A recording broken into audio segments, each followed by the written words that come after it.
Kua tīmata te Premier o Fiji ki te hikoi haere i te mata o te whenua, kia ki te kanohi atu ai ia, i te āhua o te whenua me te āhua o te noho a tōna iwi, whai muri ho i te waipuke o tēnei wiki.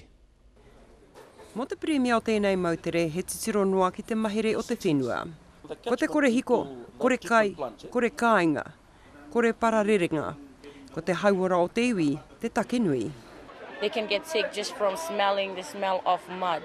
So we're not letting anybody go right now.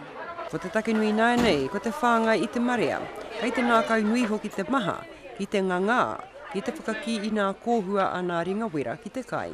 They've been just so helpful and everybody's just happy. Mai te karanga o te reo irirangi o Tirana, kua whānui ke ake te hunga e whakawhirinaki ana, ki tā rātau kaupapa.